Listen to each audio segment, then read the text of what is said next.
ladies and gentlemen, do me a favour, give a big round of applause wherever you are in the world for Kissy Sell Out. I thought you were going to play a short clip. You just literally played the video. That's great. That's got me in the mood, though.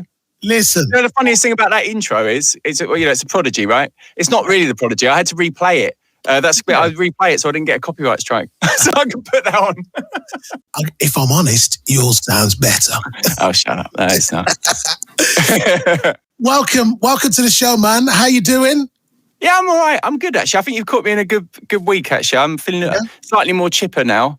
It's because it's been funny, a bit like, it's over a year now of not having a job anymore, basically. But I think, it's ups and downs. I think I was in denial for the first few months. It's not really denial. We just kind of thought, okay, it's all right. So I'm just a temporary thing. Yeah, you'll go away. Do some more, streaming videos and stuff. And then it carries on. Do you know what I mean? And then, my son turned 2. Now he's 3.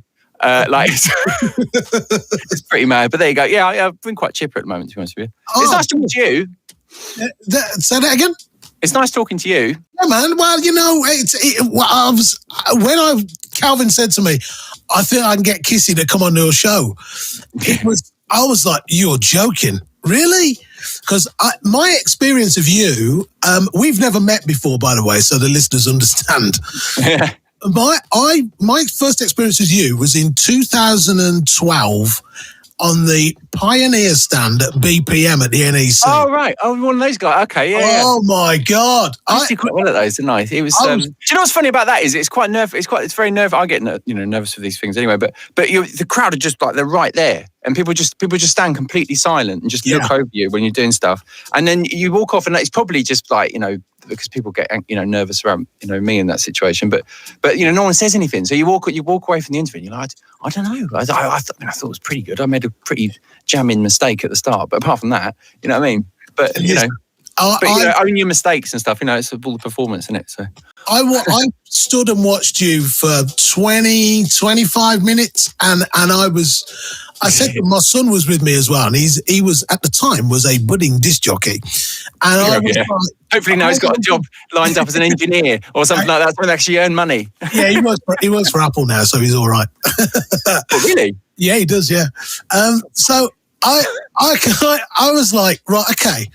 Where's this? Because I'd not seen you before. So I was like, where's this going to go? Because I didn't know whether you was going to play records or whether you were going to mix or scratch or what you were going to do. And you did everything. You did everything and more that we just listen. I am a massive fan, right? I very much appreciate it. I mean, I'm not Tom Cruise or anything, but yeah, it's no, I do appreciate it. I mean, I'll be honest with you, I try very hard. So it is genuinely nice. I mean, I think one of the things I definitely, because, Lord knows I've had a whole year of being able to think retrospectively about things. Yeah. But but I am, I've always been like very pure about stuff. As in, I've always taken stuff like completely seriously and really gone for it. Like, because I've never, this is a thing that I dreamed of doing when I was younger, and I just couldn't. The thing is, of course, I look back now and I think, of course I became a DJ. I mean, it's that if you practice every single day doing something and you get really good at it, then it's no matter how much how self-conscious and shy I used to be, eventually, these things happen. But yeah, that's why I love it. I love it, to be honest, because it's. So how did it start for you? What was were you every day? Here we go again. I thought you only wanted me on for half an hour. I'm not going to be able to explain all of this. Well, every DJ that's been on, we've asked them how they started from, somebody started as a mobile DJ.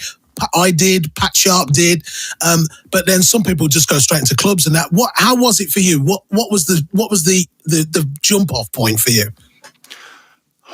Well, it was. Well, first of all, it was records. It's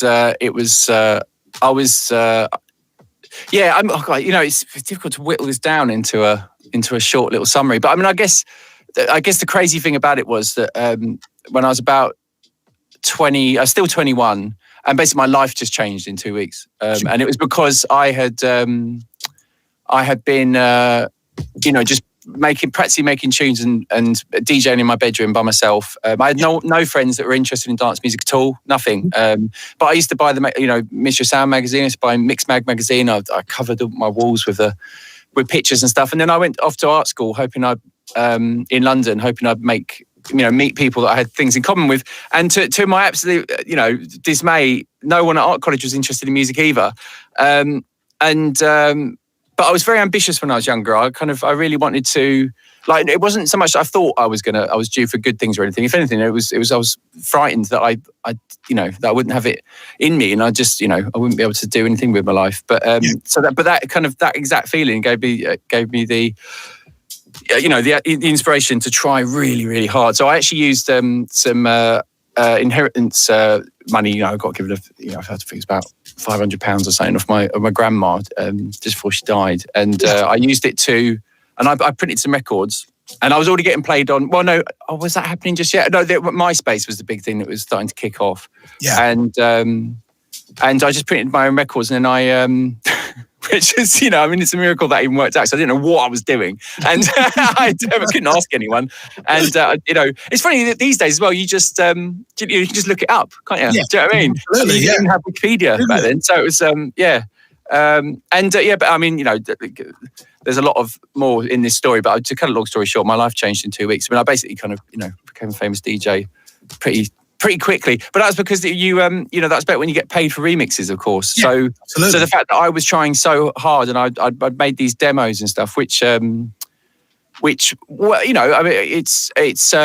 listen, I'm I'd love to be a genius. I think I'm quite a few steps away from being a genius. But what I will say about my early work is that it was very it sounded very different from what was other music that was popular at the time. And I think that was purely because I didn't know anyone else who made music, basically. So I just obsessed away at my own thing, and it probably created a feedback loop. And I ended up with my own sound. And I think that was quite a crucial thing, I guess, in cutting through the scene. And because, of course, I wanted it, it meant that I would just make a tune in a day. I make a tune in a day. And when I got, asked to remix, I think it was All Saints was the first one. Yeah. I did that in less than 24 hours. Wow. And the same week, in the same week, I got offered to do a remix with Mark Ronson. Okay. And but the thing is, I was still a 21-year-old living with his mum. So I did that in a day. So and then the next thing I know, these things come out of records, and then they're on compilation albums, and it's just history, really. But it's quite bonkers. It's a long time ago now, but it's quite crazy. Things have changed. The world has changed. Yeah. I worry now that you'll hear less stories like that because. You know what I mean? I mean, I literally, that's an example of me just nervously, literally forcing myself to go outside my house and, to try and get some record stores to take some of my records off me, and, trying to write emails to other DJs and stuff, and do you know what I mean? What was your first gig? What was the first gig you played in terms of being being a named DJ? That's a funny. It's a funny thing because it's. Again, it's. I mean, this is why when I say my life changed in 2 weeks, what it literally means is that I mean like 0 to quite a substantial level. And so like my first time in Fabric was wow. Been like I think headlining room 2. I think it wasn't room 1, but I think it would be headlining room 2. I was first gig in London was doing T-Bar, which is doesn't exist anymore, but it's a big pizza restaurant now. But that was a big 2,000 capacity club in Shoreditch. And my first time in there, I was headlining, so that was crazy. And then only a year later than that, I was doing main stages in Australia. Wow, stuff like that. So no, it was bonkers. But and again, though, the degree of separation, the fact I hadn't been groomed's not the right word, but I hadn't been encouraged or mentored by anyone. Yeah, and so. Comment on my mixing style earlier. I mean, the reason that I got quite a frantic mixing style is because, first of all, I care a lot, and I want it to be, I want it to sound amazing. Do you know what I mean? That's often why I don't do a mix for a while, is because it takes a long time to come up with something that I think is actually it's got to be amazing. It can't be, it's got to have give you a shiver and have that kind of impact and stuff. And I love it as well. I love it if it's like that. It's I struggle if sometimes I see DJs just having a jam, and I think that's quite cool. But you'll never see a video of me just having a jam, because that's not really. Do you know what I mean? I want to do it. Do you know what I mean? And every time I see you, no matter where, it is maximum effort, man. It is. Yeah. And you know what? I was discussing this with someone this afternoon. I told me you were coming on the show, and we were talking about how much you use the equipment that you've got. I mean, I've got a set of reins here, right? And I stop, start, cue. And I do what I got to do. But man, you literally use every button there is to use, from samples to loops. And it's a joy. Yeah. The thing is, though, mate, when we the sort of DJs that I work with, and there, there's a lot of great ones. There's a few bad ones, but there's a lot of great ones. Yeah, well, every now and again you see a really good. Yeah, and I think it's wicked. It's the level that you operate on it is completely. It's just a different level. You, Jags. Well, it's very intense. Yeah, no, I mean it's very intense. It's It's because I get so nervous. I mean, as well. Oh, really? Yeah. But although I've been saying this for years. But when people get surprised by that, I'm like, of course I get nervous. Like, it's my favourite thing to do. Of course I get nervous. If I care about how it sounds. I care if it's a good night or not. If I see someone have a rubbish night or something like that ruins my night. I don't want that to happen. So I want people to have a good time. You can even say maybe a little bit, kind of selfishly, because I can't have a good night unless I know I've actually done a decent job, and so that does create a pressure, I guess. But yeah, it does become second nature. Yeah, it's nice you say all the stuff about the mixing. I guess you're not wrong with any of that, but it's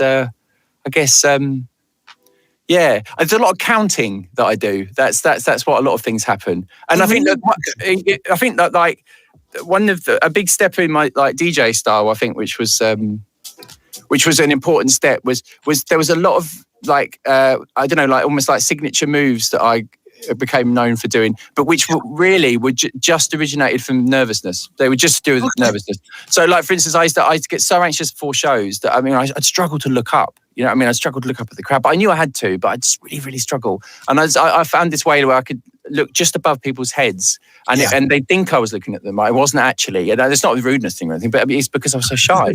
I was look at where I used to work. I used to work in a place called the Dome, and there used to be a big at the back of the room was a big mask on the wall, and the manager used to say to me, in the first time I worked there, he said, "Just look at that mask. Just look at that mask. He's looking down too much." That's not bad advice, I don't look at what I'm doing, but you're right. You have to find a focal point and go for it.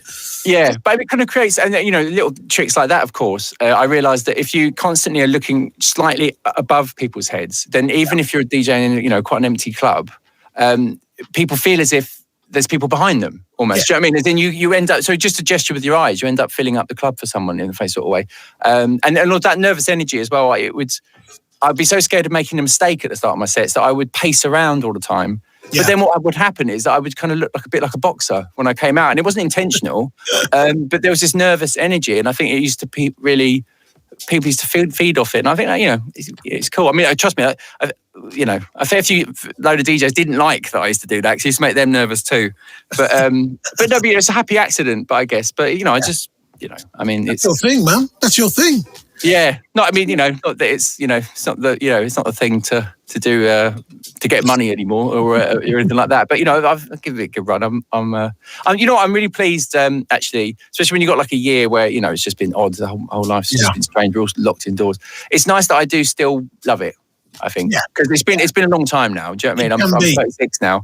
Like, it's been a long time. And my only career in my entire life has been being a professional DJ. You never had another job. You never did anything else. No, it's no. But I mean, it's not. But it's whether I'm relevant or not is a different question. But I mean, I definitely still enjoy it, and I think maybe perhaps it's still enjoying it, but it probably counts for a lot more.Maybe. Yeah. You got to enjoy it. It can't be. Every DJ that I know that kind of slogs through it, they don't last long. Yeah. And it is a funny one because there might be people watching this who are like, what DJs are those? But to be honest with you, that's the majority. I know I've kind of been jealous of them sometimes. These people that they just walk on like the stage, they're not really bothered. Like, it's cool that they get several girls' phone numbers while they're doing it. And like, do you know what I mean? It must be lovely to be like that. I don't.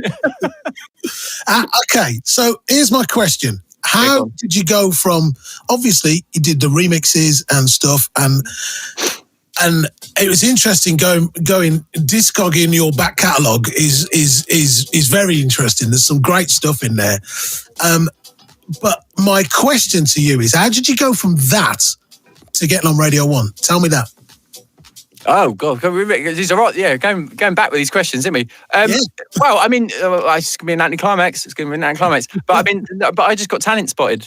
It was as simple as that. I just got talent spotted, and arguably, I guess that's what they were supposed to do. Supposed to find someone like me, I guess. But I did 2 demos. I didn't get the first one, but I had to do a second one about about a month later. So it was it wasn't like I really fluffed it or anything. It was strange though. I remember making the first demo for it because I didn't even listen to Radio 1. So it was a bit odd. So I didn't really know what to do. And I think I tried to tell some funny stories about when about my mates in university or something. I can't remember what to do. But it was very different when I actually got there because it was because it's just the amount of people that you're broadcasting to. I mean, it's crazy. Oh my goodness, it's crazy and it's palpable. You feel it in the room. The producers feel it in the room as well. That you're aware that it's a big deal. You're also aware that you can't swear. Because it would be awful if you swear. There's 500,000 people listening. It's crazy. And so that pressure was electric. It was same as being about to walk on stage, I guess, to be honest with you. Yeah. Didn't do much of my personal life for all the years I was at Radio 1 though. But as in what I mean by that is it's it's not. I'm not grandstanding too much here. I don't sound too arrogant or anything. This is what it's about, mate. This is what it's about. But I did, my show was very theatrical on Radio 1. It had lots of classical music and opera things at the start, which of course it was done because I knew it was so unusual to do it. And it was also difficult to do. And it took a long time to put to 2 hours of music, man.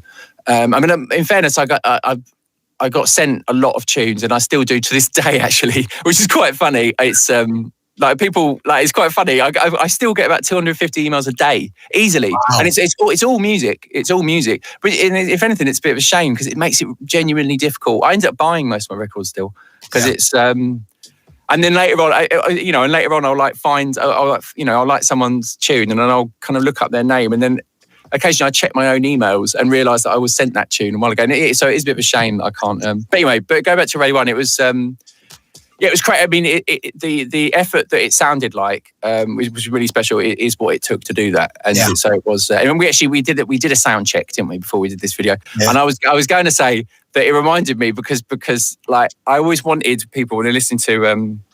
I don't know, like any radio show I would do or anything. I had this picture of them imagining me looking really cool, wearing some cool clothes and kind of dancing down some corridors of vinyl records everywhere. But that wasn't really how it was done. Of course, it was just me sitting at a computer, right, at 7 a.m. on a Thursday. Do you know what I mean? Thursday morning, just pressing spacebar over and over again. That's what really was going on. You say about the hard work that went into the show, and it was a good show. I was sad when it stopped. I was disappointed. I was disappointed because it was one of them shows. It's a bit like Annie Nightingale a little bit. It kind of, you wanted it to just carry on forever. Do you know what I mean? Because people did get very obsessed with it. I mean, which was wonderful. Yeah. But of course, I think the thing that people like yourself wouldn't then have seen was a lot of it got carried out of the. I mean, as in it came on the road with me. I mean, I just did tour after tour after tour. Starting with tours where I was doing 4 gigs a week, and then it quickly was kind of 10 gigs a week or something like that. Wow. And it was bonkers. But as I said, I it's nice to talk. I feel a bit funny even talking about it, but because I don't acknowledge it. I often just carry on with the next thing. I don't really think about it. But it's but that's just it's just 'cause I just really tried really hard. But it was cool. But I must admit, when I left radio, I was a bit of a relief, to be honest with you, because it was a lot of work to do. Yeah. And I was still, because I've changed a lot now. I've kind of got a bit more confident and stuff. And but back then I used to be incredibly shy, and it was and that added to the nervous energy and stuff. I think it was funny. It must have been I was probably a bit over the top. Meeting me because I was just so nervous all the time, and I think a lot of people got Radio 1 as well. Probably got slightly the wrong impression of what I was actually like, to be honest with you, because I was because I think, as I said before, this oddly, a lot of my nervousness and stuff came across as that supreme confidence, which wasn't really what was happening at all. It was just that I was, if I knew the answer, I'd immediately say I know the answer. It was because I was nervous about getting it wrong. That was what it was. But there you go. No, but it's cool. But I mean, yeah. Also, I couldn't leave the country much when I was at Radio 1. So I immediately did, Japan and South Africa and USA as well. I've toured the USA about 11 times. Wow. So that's it's cool. I was right. It's a bit odd going back to these quite old memories, but yeah, there you go. Yeah. So what about now then? Where are you? Obviously, up until lockdown. Talk to me about the year before lockdown started, and where were you? What were you doing? And what have you done through lockdown to prepare for the other side? Yeah, well, it's a funny question, isn't it? I mean, I think that's why I said I do feel at least a bit more chipper this week, because it's. I feel like the end is begins being slight, and I mean, but to be honest with you, I've got a son who, as I said, was just turned 2 at the start of the lockdown, but now he's 3, and so I had to downscale a bit. When he was born, but actually, so the year before lockdown, it was kind of I was building things back up again. I mean, I was beginning to. I had loads of records planned to come out and stuff, which still haven't come out now, and I don't know what to do with them because I've, I mean, and that's the odd thing because you're stuck at home. I don't really. It's. Do you know what I mean? I don't. I'm keeping myself busy. I'm making tunes every single day and stuff, but it's. There's no like outcome or anything for these things. At the end of the day, if you can't leave the house, it's just all a bit. It's all a bit strange as well. I mean, you can't even compete. You can't even meet your mates to play them your tune and see what they think of it. Do you know what I mean? I was doing all that, and then I think I had a gig with Judge Jules literally the day before the lockdown happened. I mean, literally the day before. I mean, it was, and that's when we all thought we were going to die as well. We all thought we were going to die, didn't we? It was the end of the world. So it was kind of people were disinfecting the train. I was the only one on the train, all that sort of stuff. And lockdown happened the next day. Haven't worked since. So what is your plans for, have you got anything booked in? I know the phone's been fairly busy here with people, getting September, October, November kind of loosely organised. What, this year? Yeah, they don't want to, they're like... Oh, mate, that's nothing. I've got bookings in May. I mean, as in I say that, like, I felt a bit odd about it when I first heard about it. I was like, May, what do you mean May? Like, do you know what I mean? Like, it's because that's another funny thing that happens is a lot of people. It took a while, I think, for the music industry to realise that maybe maybe we should back off for a bit because this is actually a bit more serious than we all thought it was. Yeah. And so I had a lot of gigs cancelled to the point where. You just, like future bookings and stuff, but the point where you start not to believe they're going to happen anymore. And that's why it does feel slightly better that, I've got a socially distanced gig in May. It's not kind of a proper, I don't really know what that means, but it's for Golden in I can't remember the name of the place. I think it's Stoke-on-Trent, but I'm not sure. But anyway, they're lovely, cool people. But that's socially distanced. And then I've got a proper one in, after, in the June, but I'm a bit nervous to say because to be honest with you, by the end of June, I don't think this will have ended by the end of June. So I played. I was really lucky to play 9 weeks of in September when they did Eat Out to Help Out. I played 9 weeks at the Jam in Birmingham, and man, it was the weirdest thing because. No one could dance. They couldn't sing. They could. So, as a DJ, you're trying to not play records that get people excited, but then you're background music. Yeah, totally. And so, what I did? I switched to music videos. I just started playing music videos just to keep. And they had a band on that was behind a screen, and it was just the weirdest. So behind the screen, it was mad. That is odd, isn't it? Why have a band? Okay, put a CD on. I don't know. Okay, fine. They were all sat and eating and all that. So it was kind of, they could watch the band and then watch me playing music videos. It was weird, but it kind of works. But for me, I'm like you. I get excited and I start jumping around and I was like, this is really weird. But yeah, well, and things still are weird. I mean, it's not, but it's. I think it's going to be weird till after Christmas, mate. Honestly. I think it might be weird longer than that, to be honest with you. But I mean, I don't know. I mean, a lot of stuff I've been doing is it's nice to do this video actually because it has forced me to put a camera on, turn it on, and actually sit here and essentially to kind of let people see what my studio looks like. Because I've been working on I'm working on this room because of course I'm stuck with my partner and kids all the time, and obviously I love them. They're the best things in my life. Like obviously I love them, but like it's funny how do you know what I mean? I've spent all of my adult years since university sitting in a soundproof room playing very loud music all the time. And so when it's when my son's here during the day and stuff, I mean you can't do it. So I've struggled a bit with the creativity, but I've been working on stuff and I've got this new mixing desk and I've got good stuff going on. So I've been working on some tutorial videos, some production tutorial videos, things that we're going to start coming out soon. And I'm doing some tech reviews for a tech review website called DJ Tech Reviews. And what's the other thing I'm doing? I'm not sure if I'm allowed to say this actually. But I don't think maybe people are okay. But I'm also maybe doing some stuff with Pioneer again as well, which is quite cool. Oh wow! And it's been a little while actually because I've obviously done a lot of stuff with Pioneer. Yeah, well that was on my list. The Pioneer thing was on my list because I was going to say, where did that start and stop? Because that was when I first saw you in the flesh. Yeah, I guess so. Yeah, I guess so. Yeah. So, do you know? I went to a lot of people that don't know this, but like when like they see something that says, "Oh, Kissy Sell Out helped with the design of the Nexus 2 series of stuff," like. That's true to such an extent that I actually went to Japan. I think it's Kawasaki or something, and I met like the head of Pioneer. They put up a British flag for me. It was crazy. Couldn't believe it. And I met all of like the engineers and stuff. They all gave me a business card, and it was a wonderful experience. God, it was so crazy. I got shown the blueprint and stuff. It was they couldn't speak much English, but I was incredibly grateful to be there. But yeah, that was all absolutely amazing stuff. And it's weird because it's been quite a few years now, and it's like, mate, technology is so different now. Yeah. That sounds like a vague thing to say, but like, just with all the stuff behind me, for instance, I mean, you couldn't. A lot of these things didn't exist. Like, it didn't exist when I was making music back in the day. It's quite. I've turned into one of those guys, haven't I? Who's like, oh, it's not like it used to be in the old days. But I'm the opposite. As in, I love all this new stuff now. Like the stuff you can do now is crazy. Like the stuff you can do, although oddly, I find it harder to make like mental music than I used to, which I think is probably a contribution of factors. But I think arguably, when you can do anything, it's quite hard to do something. Blimey, that's a bit of a truth nugget. I don't even I have some that well. I have some fewer questions here. Yeah, go on.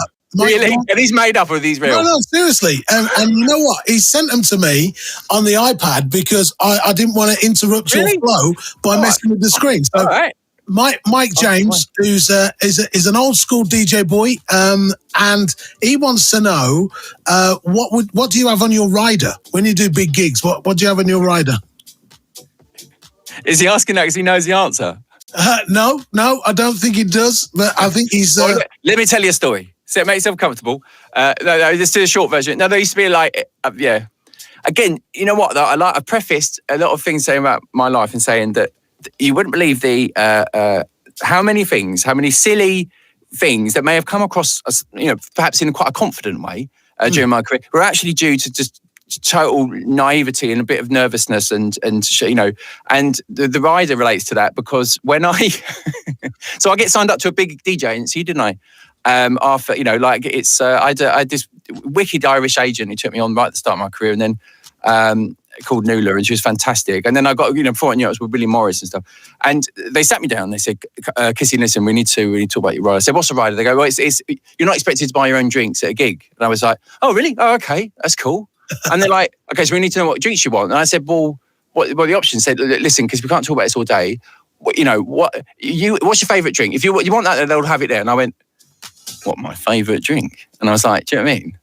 Like 22 years old, from Essex. I was like, "Watermelon Bacardi Breezer." Obviously, watermelon Bacardi Breezer. They went, "Okay, yeah, fine." Anyway, but what my point is, that was the end of the conversation. I didn't realise that was going to haunt me for the next 10 years, that little decision, where it even got to the point when, as I said, I went to Japan and they had to import some I mean, when I say they had to import some, they didn't have to import some. I wouldn't have cared less. I could not have cared less if they didn't have any Bacardi Breezers. If anything, I probably had so many Bacardi Breezers that I'd gone a bit off them, to be honest with you. Do you know what I mean? But it just followed me around, this thing about Bacardi Breezers, which is why I wondered if you knew the answer to that question. No, but apart from that, I mean, it's fine. It's I mean, look, at the end of the day, you turn up to do a good show, and if I ask for loads and loads and loads of wacky stuff, then I probably wouldn't get booked again, because that's how things really work in the real world. But second of all, it would make me more nervous because I'd know that they'd done that thing. Do you know what I mean? It's, yeah. I did a gig in Cambridge once, right, where this guy, I think he said, this is another thing that used to happen, which was I had a tour rider for my tours, right? Which is different, very different from like a DJ rider, right? Because DJ rider, that's just a few drinks, like for me, do you know what I mean? A tour rider was completely different. It had food on it and stuff. And that was because it wasn't just for me. It was for other people in the crew. It was for the other DJs that came away with us. If we had a band, it was for people in the band. It was a big old thing. Do you know what I mean? Yeah. But sometimes it would get sent to clubs that I was DJing at, especially if it was midway while I was on tour. And luckily, most of the time people had a bit of common sense about it and thought, well, okay, I've obviously been sent the wrong document, because there's no way I can get all this stuff. But I did one gig in Cambridge once, and it was empty. It was totally empty, mate. It was totally empty. But this guy, bless him, I don't know why he did this. It had like fruit juice and stuff in it. So it said like cranberry juice or something, orange juice. He had decanted all of the juice cartons, right? So you got your cranberry juice. You got it all. You got it all, Pete. You got everything, right? You got your orange juice, you got apple juice, you got cranberry juice. Do you know what I mean? You can have it all. And he decanted it all into like jugs, right? So he'd opened it all. There's no one here. There was no one there. There was no one at the gig. The empty dance floor was empty. It was, do you know what I mean? I mean, arguably, if he spent as much time promoting the gig as he had unpacking the rider. Working on your rider. But as I said, it just makes you feel nervous, and you just feel bad. Do you know what I mean? You turn up and you're just like, oh man, I mean, it's bad enough that the gig's empty, because I've got to say, thank goodness, but I haven't had that many, kind of empty gigs actually, to be honest with you. But although I've had some bad ones, but you said I wasn't allowed to swear on your show, so I'll have to tell you that another time. I'm afraid that is my list here, right? So best and worst gigs. So no, I can't. Yeah, mate, my worst gigs are so bad. My number one worst gig, which I'm not going to tell you about here, it's not the right tone, it's not the right place all the time. My worst gig ever is so bad that at the end of the story, when I tell people, they go, oh, actually, that's actually awful. And I'm like, yeah, no, that is actually awful. And I can tell you that I think my second worst gig ever was when we did a live band show. I was in front of 6,000 people, and I walked out onto stage, and someone threw a glass bottle at my head, and it hit my head. Wow. Just as I walked out on stage, and it was a full ball. And so what that meant was that it landed upside down. So it not only did it hit me in the face, it emptied all over my shirt, right? 6,000 people you're in front of, right? That'll do it. If you ever wonder why I haven't got much of an ego, that'll be why. And the thing is now you've got to do the show still, haven't you?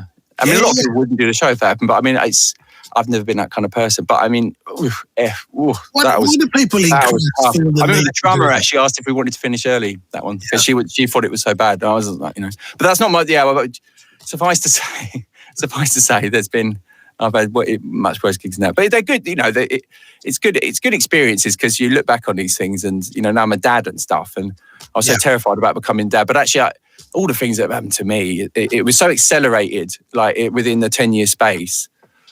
I kind of feel like I've got a slight head start on the next 5 years of my life, you know what I mean, or something, because I've already done a lot of stuff. I think I've got a few things I wish I could go back and do with this brain. Do you know what I mean? As in, including certain things where I wish I could be a bit more relaxed, maybe at certain points. I should have enjoyed things a bit more, perhaps.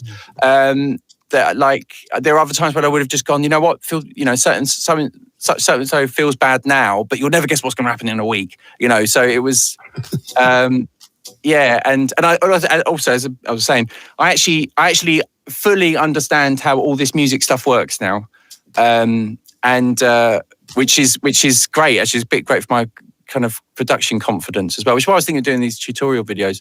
But that's how Pioneer started, by the way, was because I remember that I didn't really know how the stuff worked, but it kept being there at every gig. Yeah. And when I actually learned how it all worked, it really like transformed my stage presence and stuff, because all of a sudden I wasn't so nervous about stuff breaking. Because if it did, quite often I knew more about how the mixer worked than the engineer did. So if something was going wrong or something, I would just lean over it and unplug it and plug it back in. Do you know what I mean? Yeah. It was...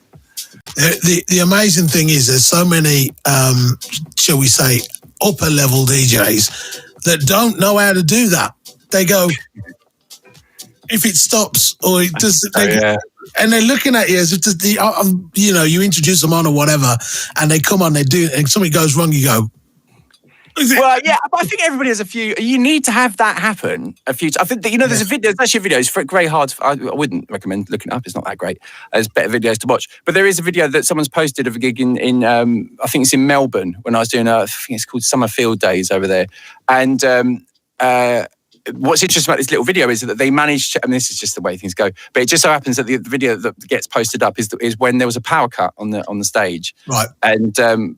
And it is funny, that sort of scenario, because it's not your fault. Like, you're standing there and you're just trying to do the best you can and stuff like that, and you're a bit jet lagged and you feel a bit miss home. But then there's a power cut, and what was funny was that it was such a drastic, that was obviously, I can't do anything about it. I think I just did something. I kind of went, like, thank you, Wembley, or something. You know what I mean?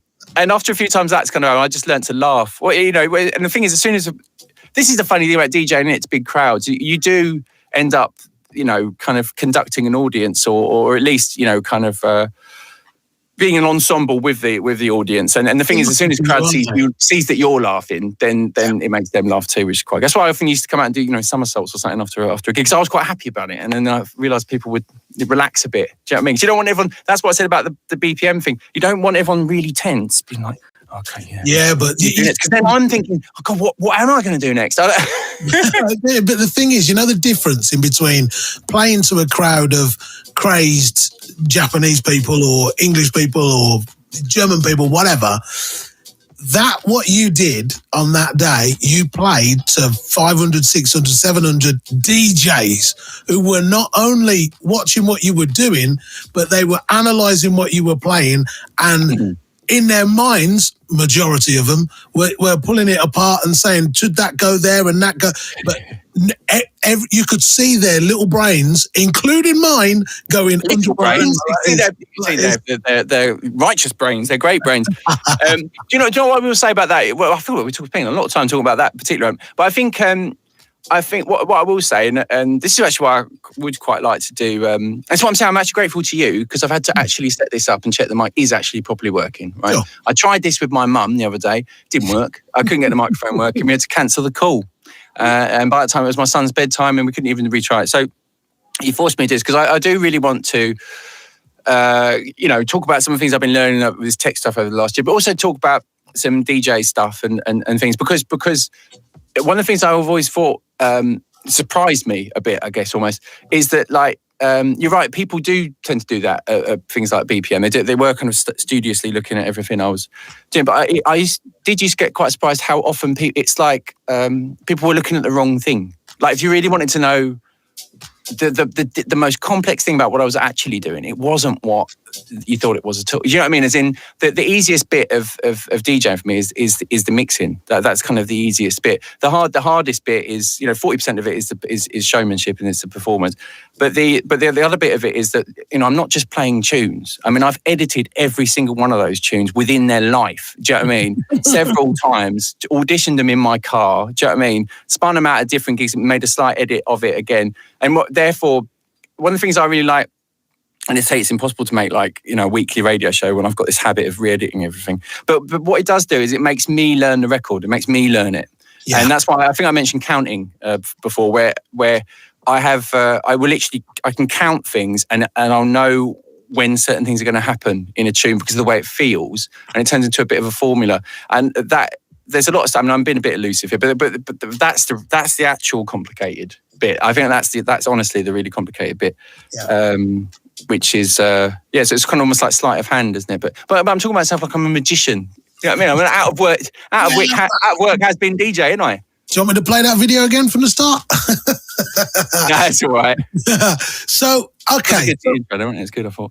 Hey, go on. I love it. So, are you doing any more lockdown streams? Any more rest Any more kisses to the The messages? streaming thing's a bit, I don't know, man. Do you know how much I put so much effort? I think the video you showed there, that was the second from last one that I've done. Yeah. And one of the things I tried to, because you want to try and create, you want to do something that's a bit special and unique, didn't you? And so I started doing all these things with visual effects, which is why, I'm not sure if you can see this, but I've got this incredible computer over here now. Look, hang on. Can I turn this around? Look at that.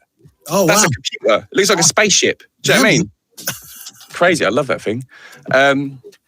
Which I had to get this custom overclocked PC build to help me with this video rendering stuff, because you think the music production stuff can be complicated. Anyway, the point was, I started doing all this stuff, and I was really breaking my back doing it. And as I said, I had to.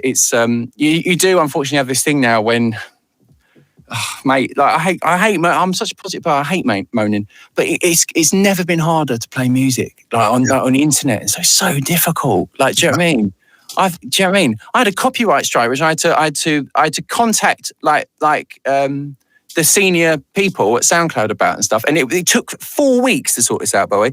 And it was a copyright strike for my own tune. Yeah. It was my own tune, but it'd been used on a compilation album from a different distributor. So basically in SoundCloud's head, they're kind of like, well, no, but you're not signed to this distributor. You don't have permission to pay. And I'm like, guys. Do you know what I mean?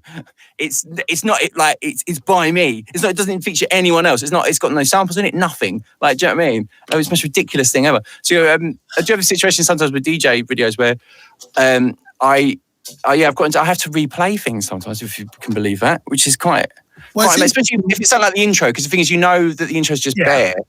And it's more likely, and you don't want it. You don't want that to, it's just a bit of a slog. So I took a bit of a backseat, and then plus the fact that there's just no gigs, because there is an interaction. I mean, you do something online, and then you go out and perform to people, and it's thrown us all a bit off. I think. It's a bit like, where am I? What am I doing?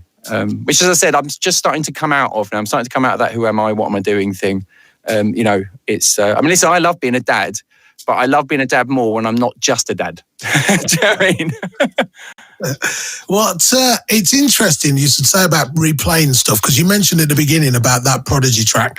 I hope I haven't spoiled it for anyone or anything. Like, maybe I'll end up on DJs complaining, but it's a real thing. Back in the day, your DJing was about playing tunes, wasn't it? Like, wasn't it? Like, and I'd be absolutely chuffed if someone played one of my tunes. And it's difficult, man. Like, how do you break through now? I mean, I think, why would you want to? I mean, if there's any budding DJs watching, go and get a job as an engineer or doing something like that, in these uncertain times. But yeah, it's not. Yeah, it's. Well, it's going to be. Maybe I'm just past it, but I do try. I think with things. You know what I mean? Come the end of June, being a DJ is going to be the job to have, isn't it? It's just you're just going to be working non-stop. God, mate. You're wonderful, but that is a wonderful outlook on life. But it is, though, isn't it? You can't be serious when you're saying that, can you? Really? If everything goes according to plan, and I have a big underline if several hundred times, if it all works, then it will be like the 1920s all over again. I mean, I'm not totally shooting you down. I think that the tension and anticipation that's been built up, I mean, can you think about all the single people? Think about all the single people, right? My God. And I spent a lot of years being single, but you talk about finding the right time to settle down and have a kid. My goodness. Especially being single for last year. What have you done? Nothing. What are you supposed to do? You can't even meet anyone. It must be terrible for your confidence and stuff. And imagine how much everybody's changed in a year. Like how many friends they haven't seen. I reckon, I was saying to my partner this the other day, I was just saying, I wonder if it's going to become a thing, like it's going to become a hashtag or whatever, of like, what I look, 1 year later hashtag or something like that, of like what I look like now. Because a lot of people look quite different, don't they? I've met up with a few friends and they look quite different. Some people look fantastic. Some people, look like years past. So much grey hair. Grey hair is the thing that I've noticed, which is I've lost quite a lot of weight, which I know people sort of say that in a positive way. But I used to do a lot of training and stuff, and again help with the nerves and the confidence and stuff like that. But you was just stuck in the house, and it's do you know what I mean? It's do you know what I mean? It's not like you're going out anywhere, is it? I mean, mate, it's a funny time. I don't want to end up just complaining about the lockdown, because it's very easy to do. But it is funny. I saw a friend. I saw a friend on the street the other day, and it was funny. I hadn't seen him in ages, but the first thing he actually said was, "What is there to talk about?" And I thought, I'm so pleased he said that, because I thought it was just, you know, kind of me, and then maybe that has made me feel a bit more chipper, because now I've actually been concentrating more on, you know, okay, well, what can I talk about? I can talk about all this new music stuff I've got and stuff like that. So I thought it'd be quite cool. There you go. But I've got this genuine dilemma. I've got quite a few finished tunes now, but I don't know what to do with them. I mean, trust me, don't forget, it costs money to put out records. Do you know what I mean? Of course it does, yeah. And Lord knows you can't make any money anymore. And I'm not talking about, like, you know, hundreds of thousands. I'm just talking about at least it can pay for itself. Like, do you know what I mean? One of the amazing things I was, somebody was telling me the other day, they pay to play on other people's radio stations, which blew my mind. Yeah, I just think that's a bit of a shame, and I think whoever's making them do that is just it does not. There's so much. It means whoever's making them do that doesn't care that much themselves. Crazy. Pay to play is a massive thing. If you want to make loads of money or do something, like, get a different job, man. Yeah, like, I mean, if you want to be like a bit of a crook and a bit of a wheeler dealer, don't become, you know, just do something else. Like, it's perfectly easy to do something else. I think that's probably what a lot of people have done. I would never. What it does mean is us that stay down the through line through this whole thing. Hopefully we will be able to, you know, chink our drinks together with face masks. To play on our station. To play on Flashback would just be ridiculous. Why? Why would you want to do that? Crazy. Anyway, look. Also, there's quality issue as well, because now you can't control. There's no narrative of the station. There's no like sound of the station. You know, it just doesn't. I don't know, but yeah, you know, you hear rumors about these things and stuff. I think, I mean, it's obviously terrible, isn't it? But as I said, it doesn't really make much sense to me because you know what I mean, easier ways to make money really than scheming people. Absolutely. Yeah. Well, I'm going to wrap it up. Just on that note. No, you know what? No worries, mate. No, it's all right. It's fine. We've done 50 minutes. Mate, I'm a talker. I am a talker. I can do, mate. I just for ages. Too long, if anything. I was aiming for 20. No, you never get 20. Never get 20 minutes out of me, mate. Is that? Okay, well, I'll tell you what. Do me a deal, right? Yeah, when we're back rolling again and when everything is open, please come back on. Please come back. Oh no, I'd love to, mate. It'd be a pleasure. It'd be a pleasure. It's great. It's great. I mean, you're a very charismatic chap yourself, and no, it's cool. It's nice. Although next time, maybe less compliments about my DJ and stuff, and we talk about some other stuff or something like that. It'd be cool. Yeah, but you know what? That's what it is, man. You're review records together. That'd be fun. Or not, but you're Kissy Sell Out. Remember that. Yeah, I'm mostly dad now, but Kissy is, yeah, but I'm still me. It's only, you know, it's one of the few things in my life that I'm pretty good at doing that. So it's a very specific thing being me, Kissy Sell Out, but it's cool. It's good, mate. Thanks for having me on the show. It's fantastic. No, thank you. Thank you for coming on. See if I said anything too much nonsense. No, it's good, man. And thank you to everybody for watching. Thank you to you, especially for coming on.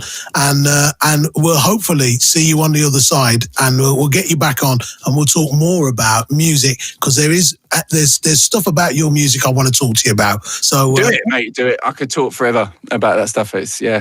Yeah, man. Okay. That would be great, though. Thank you very much. I'd love it, man. I'd love it. Thank you so much, Kissy. It's been a pleasure. Mate. Good to meet you. Thank you, sir. Thanks for watching, guys. Thank you. Kissy Sell Out, ladies and gentlemen. Man, oh man, that guy's a legend. You know what? I bless him. I embarrassed him a little bit, I think, by bigging him up so much. But he's a legend. He is a legend, and I don't think he realizes. Anyway, look, we got to go because we're way over time. We're just how it is.